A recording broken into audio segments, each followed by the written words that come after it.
எனக்கு டைவர்ஸ் வேணும்னு என்ன ப்ரெஷர் பண்ணதே எங்க ஃபேமிலி தான். அவன் அவனுக்கு விவரமும் தெரியல, வேலைக்கும் போகல. நாங்க பாத்துக்கிறோம் உன்ன, நம்ம வீட்டு இருக்கு, நானே அவனுக்கு ஒரு வீடு தருவேன், இது எதுக்கு அவன்கிட்ட போய் நீ வாழ போறன்னு என்ன டைவர்ஸ் கேட்கும் போது எல்லாருமே என்ன ப்ரெஷர் பண்ணி தான் கொண்டு வந்தாங்க. ஒரு சைடு எனக்கு அவரோட இருக்கணும்னு ஆசை இருந்தது. இவங்க பண்ண சப்போர்ட்ல ஓகே இவங்க இருப்பாங்க போல இருக்கு, ஒன்னும் பிரச்சனை இல்லை அப்படின்னு. எனக்கு 10 வருஷம் கழிச்சு என்ன ஆனாலும் ஆகுது, நம்ம வீட்டுக்காரோட நம்ம போயிடலான்னு நான் கிளம்பும் போது அவரு கல்யாணம் ஆயிடுச்சு. எல்லாம் ஓடுவோம், சிரிப்போம், பேசுவோம், ஜாலியா இருப்போம். ஆனா நைட் ஆகும்போது தான் அந்த ஃபீலிங் இருக்கும்.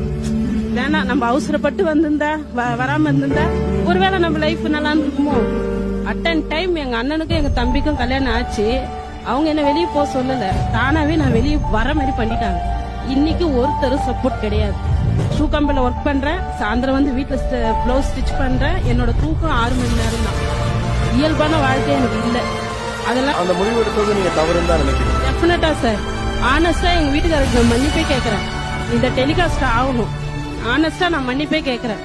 அவரோட புரியாமைய தன்மையும், அவருக்கு ஜஸ்ட் ஒரு 6 மாசம் வேலை தான் இல்ல, எனக்கு டேலண்ட் இருக்கு, என் கையில அப்ப வேலையும் இருந்தது.